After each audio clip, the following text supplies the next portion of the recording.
देखिएगा, फिलहाल ये जो मैंने आपको बताया वर्कशॉप था, तो इस वर्कशॉप पर कैसे काम कराए जाते थे उनके मॉडल्स आप देख सकते हैं।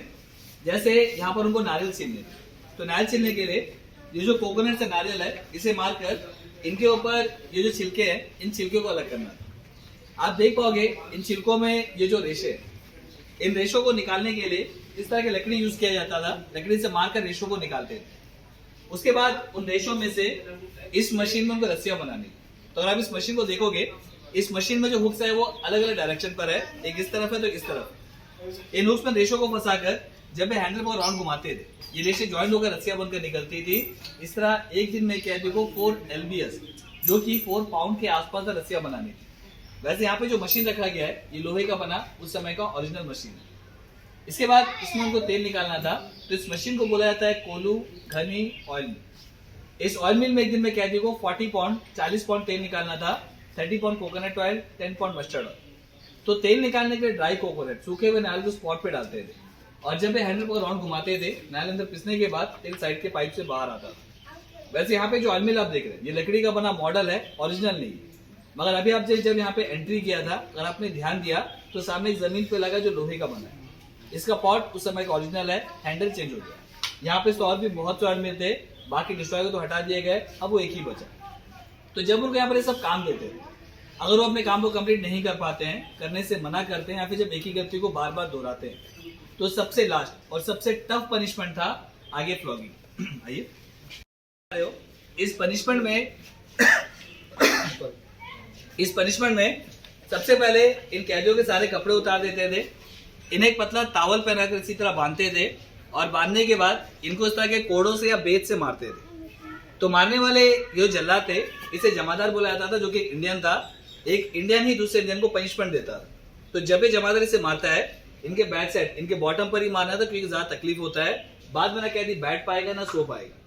तो मारते वक्त इनके पैरों को लकड़ी से, कमर को बेल्ट से और हाथों को चेन से ब्लॉक करते थे। वो इसलिए ताकि जब ये उसे मारे वो हिल ना पाए। और ये पनिशमेंट या वर्कशॉप के अंदर नहीं, वहां बाहर दिया जाता था, ताकि जब इनको बाहर बांध कर मारे, इस वर्कशॉप और सामने विंग वाले ये सारे लोग मार खाता देख सके, आवाज को सुन सके। इस फ्लाइंग फ्रेम में ये लोहे का बना फ्रेम जो आप देख रहे हैं ओरिजिनल है, बट इस पे लगी ये लकड़ी, ये बेल्ट, ये हंटर, ये सब चेंज हो चुका है। इसी तरह आगे यहाँ पर एक पनिशमेंट ड्रेस दिखाया गया और चेन से बांधने के 3 तरीके दिखाए गए। जस्ट एक बार इन मॉडल्स को देख लीजिएगा, इनके फोटोग्राफ लेकर वापस बाहर आना है, इनके बारे में आपको बाहर एक्सप्लेन किया जाए। यहाँ पर वो कैसे काम कराते थे, काम जब कंप्लीट नहीं करते थे तो कैसे पनिशमेंट दे जाते थे। इसी तरह अंदर इस कॉर्नर पर एक पनिशमेंट ड्रेस रखा गया था। ये जो पनिशमेंट ड्रेस है ये ऐसे लोगों के लिए होता था जहाँ पर आपस से बात करते या तो फिर अंग्रेज औरत बहस करते तो पकड़े जाते थे। वो जो ड्रेस है वो बोरे का जूट का बनता था। बोरे के बने होने का मोटा होता था तो गर्मी होती थी और गर्मी से कमौरियाँ। तो वो जो ड्रेस है वो बार बार स्किन में गिरते तो वहाँ पर चोट हो जाता है। वैसे अभी आपने अंदर जो ड्रेस देखा ये मॉडल है, ओरिजिनल। उसी के साथ 3 तरीके दिखाए गए कैदियों को चेन से बांधने के। उनको चेन से तब बांधते थे जब काम कराने के लिए जेल से बाहर ले जाना होता था। उनमें जो सबसे पहला था चेन फिटर, आप उसको ध्यान से देखा, उसका जो चेन है वो फ्लेक्सिबल है, बेंड होगा, तो उसमें कैदी खड़ा हो सकता है, बैठ सकता है, चल सकता है, सारे काम कर सकता है। सेकंड वन जो बार फिटर है, कमर में जो रॉड लगे जो बेंड नहीं होंगे, वो अपने घुटनों को बेंड नहीं कर पाएंगे, तो काम उन्हें खड़े खड़े करना होगा, बैठ नहीं पाएंगे। और जो सबसे लास्ट क्रॉस बार फिटर है, उसमें दोनों पैर के बीच में नीचे क्रॉस भी है। इस क्रॉस की वजह से वो अपने दोनों पैर ज्वाइंट नहीं कर पाएंगे, तो डिपेंड करता है किस टाइप का कैदी उसके ऊपर कौन से चेन से बांधना है। वैसे चेन के सिस्टम में चेन हाथ में दिखाया गया, हाथ में नहीं कमरे बांधते थे। हाथ हमेशा फ्री थे क्योंकि जो भी काम करे थे हाथ से करने थे। साथ ही उनके गले में आपने अभी जो प्लेट देखा उनका नेम प्लेट था। वो नाम से नहीं नंबर से जाने जाते थे, उन प्लेट्स पे नंबर थे। तो जैसे उनको जेल के अंदर लाते थे वो नेम प्लेट भी गलों में डाल देते थे। वैसे अंदर अभी आपने जो नेम प्लेट, ड्रेस, चेन देखा ये सभी मॉडल्स है, ओरिजिनल नहीं। तो देखिएगा, इस आइलैंड पर आने से पहले आपने यहाँ का और एक नाम सुना होगा, काला पानी। ये जो काला पानी वर्ड है एक्चुअल वर्ड है काल का पानी। काल एक संस्कृत वर्ड है जिसका मीनिंग होता है अंत, मृत्यु, डेथ। तो उसमें लोगों का सोचना ये था, मानना ये था, यहाँ पर जिसे भी लाया जाएगा भले वो कैदी बनाकर लाया जाए, उनके कामों के लाया जाए, यहाँ से कभी वापस जा नहीं पाएगा, उसका अंत, उसका मृत्यु यहीं पर हो जाएगा। इसी सोच की वजह से इस आइलैंड को नाम दिया गया था काल के पानी का, जो आगे जाकर शॉर्ट में काला पानी। वैसे काला पानी ना ही कोई जेल था ना ही कोई पनिशमेंट। ये जो आइलैंड शायद आप अंडमान के नाम से जानते हैं, इन आइलैंड को उस समय काला पानी के नाम से जाना जाता था। इसी तरह इस जेल को नाम दिया गया था सेलुलर जेल का। जैसे कमरे को सेल बोला जाता है, बहुत सारे कमरों की वजह से उसमें जेल को सेलुलर जेल का नाम दिया। तो आप लोगों ने अभी जब जेल में एंट्री किया, जिस गेट से आप अंदर आए वो एक मेन गेट था कैदियों को अंदर लाने के लिए। तो सबसे पहले उनको वहाँ से अंदर लाते थे और लाने के बाद विंग नंबर 7 और विंग नंबर 1, इन दोनों विंग्स के बीच में वहाँ पर नीचे गेट बना हुआ है, उस गेट से टावर पे ले जाते थे। तो उनको टावर में से फ्लोर पे लाते थे, मतलब सामने से कोई डायरेक्ट एंट्रीज नहीं, एंट्री और एग्जिट टावर के थ्रू ही होता था। यहाँ के जो कमरे हैं ये सारे कमरे एक जैसे थे। इन कमरों का साइज होता था 13.5 बाई 7.5, 7.5 बाई 7.5 फीट। एक कमरे एक रूम में एक ही कैदी रखे जाते हैं। तो आप देख पाओगे ये लोग अपने सामने वाले से और इन अपने पीछे से बात कर सकते हैं, एक का फ्रंट और एक का बैक। तो रूम के अंदर एक वेंटिलेट रोशनदान था हवा रोशनी के लिए, मगर अंदर कोई लाइट्स नहीं। इन रूम के अंदर एक लकड़ी का बेड था, एक ब्लैंकेट था रात में सोने के लिए, जमीन पे नहीं सोना था, एक लकड़ी का बेड दिया जाता था और 2 तरह के बर्तन, एक मिट्टी का बर्तन और एक लोहे का बर्तन। ये जो लोहे का बर्तन है इसको फूड देते थे, खाना देते थे, क्योंकि उसमें खाना जल्दी खराब होता है, उसको बाद के लिए बचा नहीं सकते। और जो मिट्टी के बर्तन थे इनके टॉयलेट्स के लिए थे, क्योंकि रात में जब एक बार इनको रूम पे बंद करते थे, नेक्स्ट डे मॉर्निंग ही निकालते थे, तो रात में जो भी टॉयलेट का था उससे मिट्टी के बर्तन थे। ये रात के टाइम के लिए था। डे टाइम के लिए हर विंग के सामने कॉमन टॉयलेट बनाए गए थे। उनको शहर से पार्ट टूट चुका है, कुछ नहीं बचा। और आप देखोगे तो हर गेट के बाजू में देखिए एक होल बना हुआ है, एल के शेप। ये होल जो आप देख रहे हैं लॉक सिस्टम है, हर एक कमरे का लॉक बाहर था। रीजन अगर बाहर लॉक लगाकर हाथ में चाबी दे भी दे तो भी उनका हाथ अंदर से वाले लॉक तक पहुंचेगा नहीं, तो उसे खोल पाना तोड़ पाना इम्पॉसिबल। अगर हम ऊपर चलेंगे तो आप देखेंगे ऊपर फ्लोरिंग कर देगा, पहले फ्लोरिंग नहीं थे, नीचे के फ्लोर दीवारें ये सब लाल ईंटें रेड ब्रिक की हुआ करती थी। जैसे कमरे नीचे हैं ऊपर के कमरे भी सेम। तो हम पहले चलेंगे उस टावर के नीचे जहाँ पर आपको विंग से टावर कनेक्शन के बारे, ऊपर छत के बारे और वीर सावरकर जी के बारे में बताया जाएगा। इसके बाद रूम आपको ऊपर दिखाया जाएगा।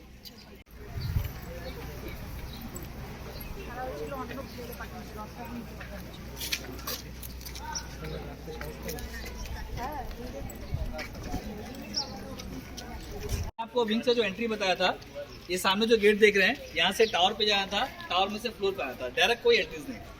तो अभी मैं आपको जब फ्लोर पर लेकर जाऊंगा, आप जब रूम देखोगे तो हर एक फ्लोर का जो पहला कमरा है उस पर गेट बड़ा, हर एक फ्लोर का first room double gated room है, गेट का साइज बड़ा है। वो रूम बनाया गया था गार्ड्स के लिए, हर एक फ्लोर का पहला कमरा गार्ड के लिए था। और गार्ड्स का काम था जब सारे कैदी फ्लोर पे बंद किए जाते पूरे फ्लोर को वॉच करना, क्योंकि आगे रास्ता एक ही था, तो एक गार्ड काफी होता था पूरे एक फ्लोर को वॉच करने के लिए। उसके बाद आप कैदियों के रूम देख पाओगे। रूम जब आपको दिखाया जाएगा तो यहाँ पर किसी का रूम फिक्स नहीं था, हर एक रूम को 10 to 45 डेज 10 से 45 दिन में चेंज करते थे, ताकि कोई भी अंदर सुरंग रास्ता ना बना पाए। इस जेल के जो सबसे फेमस कैदी थे उनका नाम था विनायक दामोदर सावरकर, जिनके नाम पर एयरपोर्ट का नाम वीर सावरकर एयरपोर्ट भी रखा गया है। एक ऐसे फ्रीडम फाइटर जिनको एक ही बार में 2 आजीवन कारावास 25 टोटल 50 ईयर्स के इम्प्रिजनमेंट थे। उनका पेंशन पीरियड था 1910 to 1960। इन 50 ईयर्स में 10 ईयर्स इस जेल में रखे गए, 1911 to 1921। और इन 10 ईयर्स में लास्ट के 3 ईयर्स ऊपर फ्लोर के लास्ट रूम आखिरी कमरे में रखे गए। रीजन वो कमरा कॉर्नर पे है कोने में, वहाँ पे एक एक्स्ट्रा गेट लगता था। नॉर्मल गेट जो मैंने भी आपको बताया था, बरामदे में एक अलग से। साथ ही वहाँ के सारे पनिशमेंट इंक्लूडिंग वो नीचे का फांसी का गैलोस भी दिखता था और इनको दिखाते थे मेंटली टॉर्चर करने के लिए। यही रीजन है सावरकर उस रूम पर रखने के। वैसे वो रूम बाकी रूम सबसे। वैसे 1921 सावरकर जी को ऐसे शिफ्ट करके महाराष्ट्र के रत्नागिरी जेल ले गए, जहाँ को 1924 से रखा गया और 1924 को रिलीज किया गया, मगर कुछ कंडीशंस के साथ कि नेक्स्ट टाइम को किसी भी पॉलिटिकल एक्टिविटीज में हिस्सा नहीं लेंगे। उनका डेथ आफ्टर इंडिपेंडेंस 1966 उनका अपने घर में हुआ, उनको फांसी वगैरह कुछ नहीं हुई। तो सावरकर जी के बारे में काफी लोग सोचते हैं कि सावरकर जी यहाँ जेल से भाग गए। हमारे पास जो रिकॉर्ड है, जेल से ना कभी कोई भागा ना कभी किसी ने ट्राई किया। एक्चुअली सावरकर जी को इंग्लैंड में अरेस्ट किया गया था। इंग्लैंड में रहकर वो बैरिस्टर कोर्स कर रहे थे। तो जब उनको इंग्लैंड से इंडिया वापस ला रहे, वो फ्रांस के पास शिप से कूद कर तैरते हुए भागे। वो शिप का नाम था SS मोरे, स्टीम सर्विस मोरे। मोरे शिप से कूदा तैरते हुए फ्रांस के मार्सेल हार्बर तक चले गए, जहाँ पर वो वापस अरेस्ट किया गया, फिर यहाँ पे लाया गया। तो लाने के बाद नहीं, लाने से पहले वो भागे। उन्हीं का रूम ऊपर फ्लोर का लास्ट है। बाकी हर फ्रीडम फाइटर के रूम को 10 to 45 डेज में चेंज करते थे। तो इंडियन गवर्नमेंट बाकी किसी का रूम यहाँ पर आइडेंटिफाई नहीं करता। तो अभी हम पहले ऊपर चलेंगे। ऊपर जाने के बाद पहले आपको रूम दिखाया जाएगा।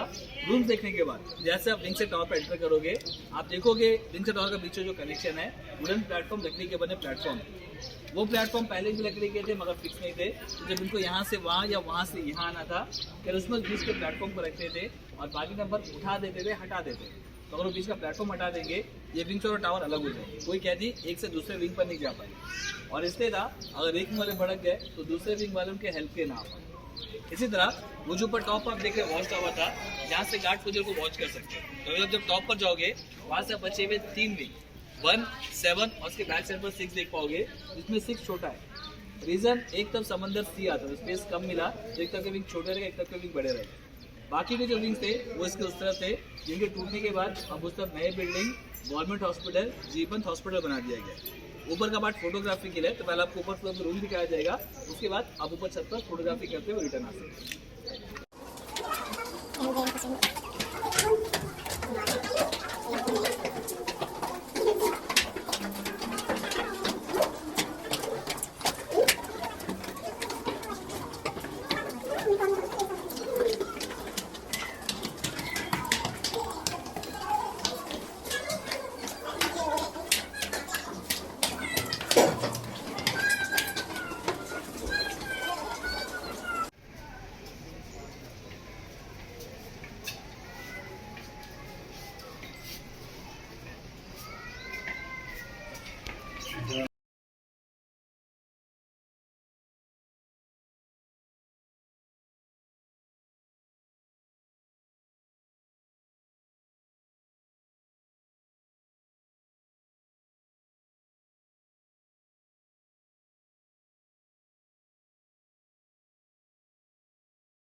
एक क्या बहुत बनता है।